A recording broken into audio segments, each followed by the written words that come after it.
우리 먼저 인사하겠습니다. 주님의 사랑을 느낍시다. 오늘도 승리합시다. 오늘 저녁 예배 가운데 우리 주님의 주신 말씀을 듣고 그 사랑과 은혜를 한없이 받고 한 주도 주님의 능력 안에 살아가기를 간절히 소망하고 간절히 원하겠습니다. 한국 수족관에서 인공수정으로 태어난 푸른 바다 거북이라는 거북이가 있었습니다. 이 거북이는 인공위성 추적기를 달고 2020년 9월에 제주도 앞바다에 방류가 되었습니다. 이 거북이가 90일 동안 이동한 거리와 도착한 목적지를 알아보니 많은 사람들이 또한 많은 학자들이 충격을 받았다고 합니다.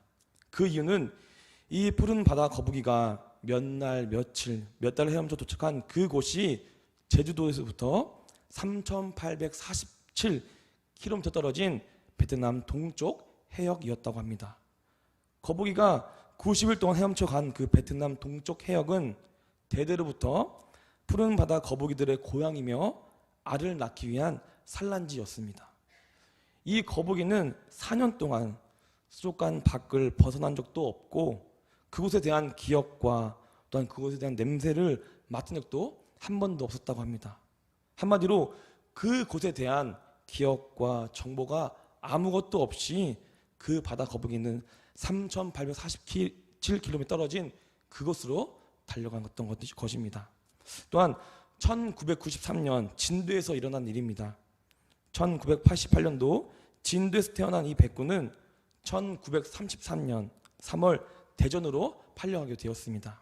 하지만 그곳에 적응하지 못한 이 백구는 자신이 차고 있던 목줄을 끊고 7개월 동안 약 300km를 이동하여 자신이 원래 살았던 진도 고향집으로 돌아왔다고 합니다.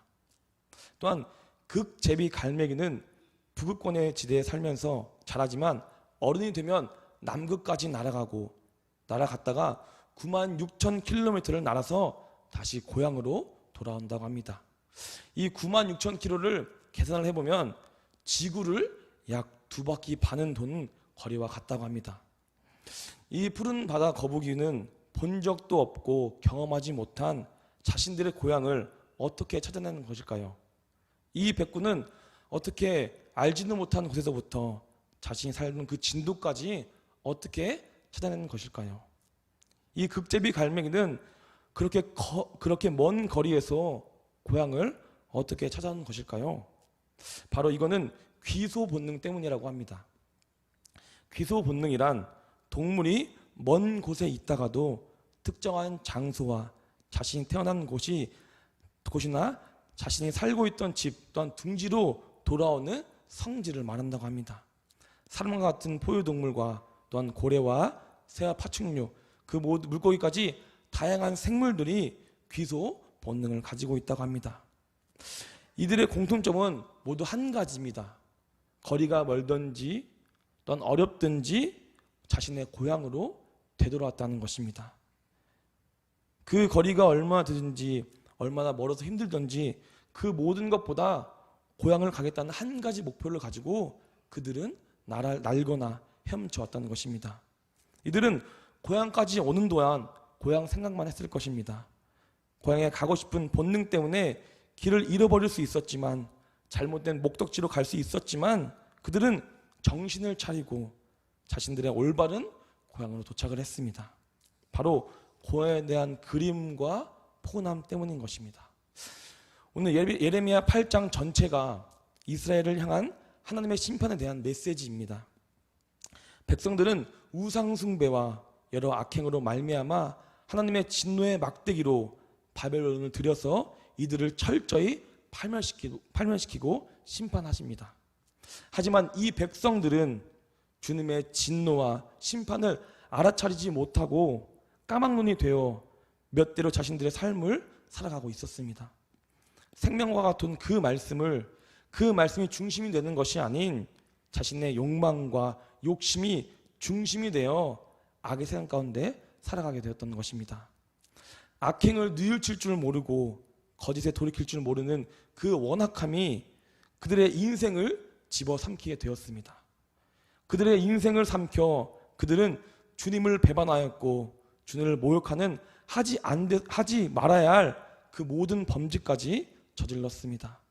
그러한 주님께서 백성들에게 말씀하고 계십니다. 우리 본문 4절과 5절을 함께 읽겠습니다. 너는 또 그들에게 말하기를 여호와의 말씀에 사람이 엎드려지면 어찌 일어나지 아니하겠으며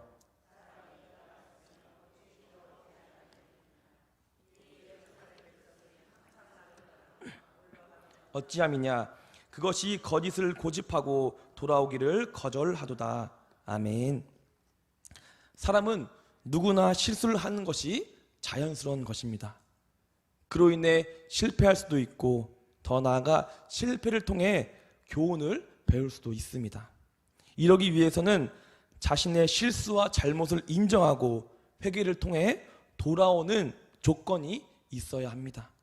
그러나 이스라엘 백성들은 원악하고 목이 곧은 백성이라며 자신들의 잘못과 실수에 대해서 인정하지 못해 아무런 유익을 얻지 못했습니다. 누구든 넘어지면 다시 일어나려고 하지만 이스라엘 백성들은 잘못된 길로 빠져들어 하나님께 돌아오려는 그 노력을 하지 않고 자신들의 멋대로 삶을 살아갔습니다.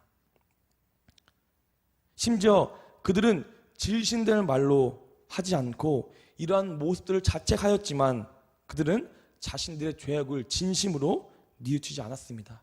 더 나아가 그 자리 가운데 뉘우치는 사람은 한 명도 없었습니다. 이로 인해 스스로 죄악의 동굴로 들어가 버리게 되었던 것입니다. 주님께서 말씀하신 후 이제는 선지자가 말하고 있습니다. 공중의 학과 산 비둘기 제비와 두루미 이러한 동물들까지도 그 시기와 때를 알고 돌아오는데 왜 너희 이스라엘 백성들은 돌아오지 못하냐라고 한탄하고 있습니다. 바로 이러한 동물들과 이스라엘 백성들을 대조함으로써 그들의 죄악을 더욱더 강조하고 있습니다. 본문 7절 후반절에 보면 여호와의 규례를 알지 못하도다라는 말씀이 있습니다. 여기서 사용된 알다라는 단어는 히브리어로 야다라고 한다고 합니다.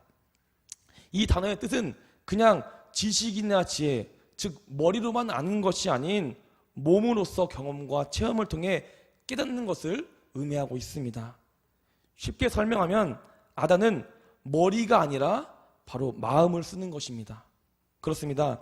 이스라엘 백성들은 하나님을 마음적으로 알지 못해서 주님을 경험하지 못해서 그러한 모든 죄악을 범했던 것입니다. 진정으로 주님을 깨닫지 못해 주님께 돌아오지 못할 그런 범죄를 저질러 버렸던 것입니다. 성도 여러분, 우리는 주님을 경험하고 체험해야 합니다. 지식이나 지혜로만 머리로만 아는 것을 넘어 우리들의 마음으로 주님을 알게 되어 주님이 주신 사랑과 은혜와 모든 것을 경험해야 합니다. 진심을 다해 전심으로 주님을 경험하겠다는 그 강한 마음을 가지고 우리의 신앙생활을 이어나가기를 간절히 원하겠습니다. 주님을 경험하기 위해서 또한 체험하기 위해서는 반드시 필요한 것이 있습니다. 바로 기도와 말씀의 성숙입니다. 그냥 아무것도 안 하고 기다리는 사람, 세상의 것으로만 준비되는 사람, 자신의 뜻과 생각으로만 나아가는 사람, 이런 사람들이 아니라 주님을 경험하기 위해 주님을 향하여 주님을 바라고 기도로서 말씀으로써 그 모든 것들이 성숙함이 필요해야 하는 것입니다. 하지만 기도로서 우리가 주님 앞에 무릎 꿇고 나아간다면 우리는 분명히 주님의 마음을 알게 되어 주님을 경험하는 행복을 누리게 될 것입니다. 우리는 기도가 끊이지 않아야 합니다. 숨을 쉬지 않으면 죽는 것처럼 우리 그리스도인들은 기도하지 않으면 죽는 목숨입니다. 그렇기 때문에 주님을 경험하기 위해서, 주님을 체험하기 위해서, 주님을 만나기 위해서 항상 기도로서 말씀으로써 나의 삶을 무장하는 산도교회가 되기를 간절히 소망하겠습니다. 또한 이 기도는 믿음과 직접적으로 연결되어 있습니다. 신학자 어거스틴은 믿음이 죽으면 기도가 끊어지고 기도가 끊어지면 믿음이 죽는다라고 말을 하고 있습니다. 우리 그리스도인들은 믿음의 종교라고 할 만큼 믿음이 너무나도 중요시 됩니다. 믿음이 가장 기본적으로 시작되어 그 모든 것들이 존재되는 것입니다. 이러한 믿음이 바로 기도에서부터 나오고 또한 이 기도를 통해 우리들의 믿음이 한 단계 더 성숙한다는 사실을 믿고 나아가기를 간절히 원하겠습니다. 더 나아가 백성들뿐만 아니라 지도자들까지도 죄를 범하기 시작했습니다. 이스라엘 백성들이 주님께 돌아오지 못하는 죄를 범했다면 선지자들은 거짓으로 죄를 범하기 시작했습니다. 선지자와 지도자들은 자신들이 스스로 지혜가 있다며 주장하고 주님의 율법이 그들에서부터 나왔다며 거짓된 행동을 일삼고 있었습니다. 이러한 우리 선지자로부터 그런 죄로 인한 결과는 매우 처참했습니다. 참된 지혜가 있는 자들이 거짓된 자들로부터 그들의 악행 때문에 부끄러움을 당하고 공포에 떨며 그들의 말은 모두 무시되고 짓밟히고 말았습니다. 거짓된 자들로부터 인한 세상이 혼란스럽게 되었고 서로 헐뜯고 결국 주님의 율법마저 그 권위를 잃고 그 모두 그 거짓된 자들로부터 나아가게 되었던 것입니다. 우리는 주님께서는 자신의 말씀을 버린 자들에게 심판을 말씀하고 있습니다. 본문 10절부터 12절까지 한 절씩 교독하시고 마지막 12절을 함께 읽겠습니다. 본문 10절입니다. 그러므로 내가 그들의 아내를 타인에게 주겠고 그들의 발을 그 차지할 자들에게 주리니 그들은 가장 작은 자로부터 큰 자까지 다 욕심내며 선지자로부터 제사장까지 다 거짓을 행함이라.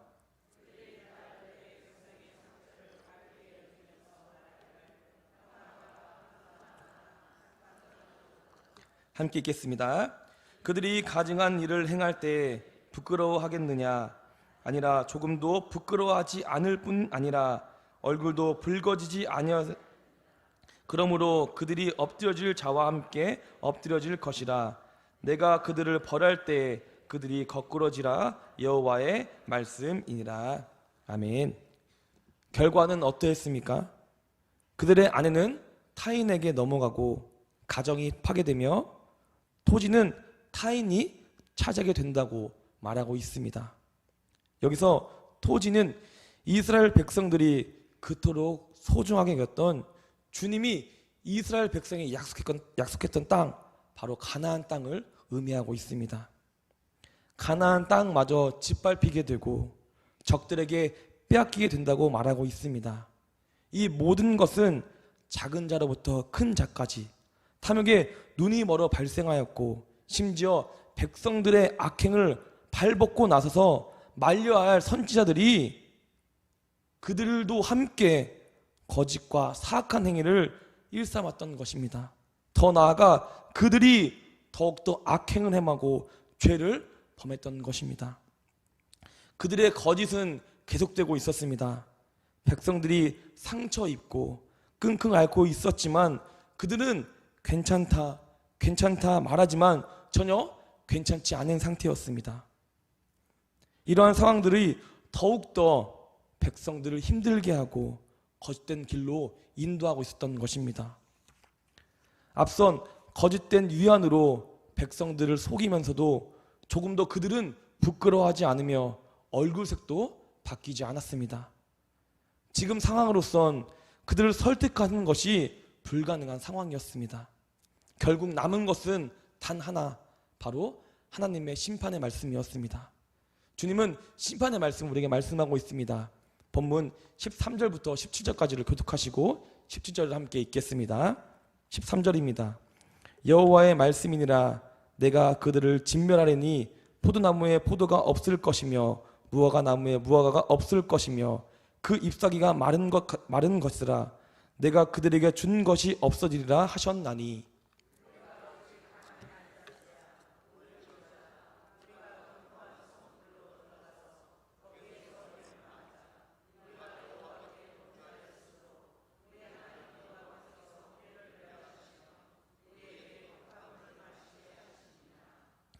우리가 평강을 바라나 좋은 것이 없으며 고침을 입을 때를 바라나 놀라운 뿐이로다.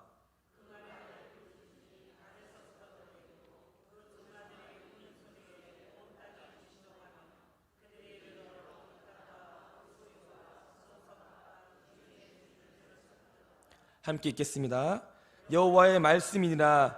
내가 술법으로도 제어할 수 없는 뱀과 독사를 너희 가운데 보내리니 그것들이 너희를 물리라 하시도다. 아멘. 절망에 빠진 백성들의 울부짖음이 오늘 본문 통해 묘사되고 있습니다. 이들은 피하는 방법을 간구하며 어떤 조치를 취하려고 하지만 그 모든 것이 아무런 의미가 없었습니다. 그들은 견고한 성읍이 있다고 말했는데 그 성읍은 단지 파멸의 순간을 조금 늦추는 역할을 해줄 뿐 그 결과는 결코 변하지 않았던 것입니다. 백성들의 결과는 일망도 희망도 없고 절망적인 상황뿐인 것입니다. 우리는 이러한 심판을 받기 전에 주님께로 돌아가야 합니다. 늦게서야 사태를 파악하고 살아남기 위해 안간힘을 써보기 전에 심판과 재앙이 우리의 코앞까지 돌아오기 전에 우리는 바로 주님께로 돌아가야 합니다. 아무리 우리가 발버둥 쳐도 소용이 없는 그 상황 속에 있을 우리가 처할지라도 우리는 고향이신 바로 주님의 품으로 돌아가야 한다는 것입니다. 해외로 이민을 가거나 오랫동안 집을 떠나는 사람들이 가장 많이 걸리는 병이 바로 향수병이라고 합니다. 이 향수병은 낯선 장소로 인한 스트레스로서 고향을 생각하거나 추억에 잠겨 고향을 그리워하는 병을 뜻하고 있습니다.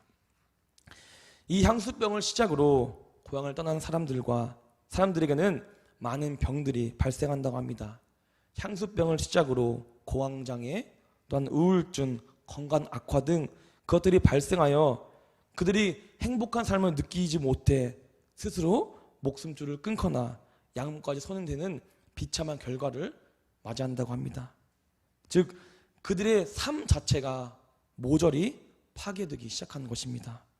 그렇습니다. 오늘 말씀인 이스라엘 백성들과 거짓 지도자들도 마찬가지입니다. 우리들은 주님의 품을 벗어나 그들에게 낯선 죄악의 품으로 들어갔습니다. 자신들에게 맞지도 않는 그 삶을 살아가는 것, 이것이야말로 그들에게 가장 큰 병인 것입니다.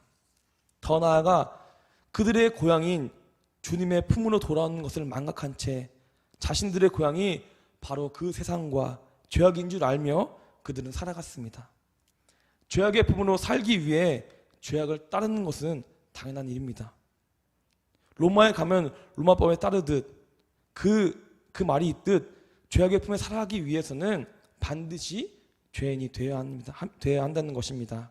하지만 우리 산도교회는 우리들의 고향이 바로 주님의 품이라는 사실을 믿고 나아갔으면 좋겠습니다.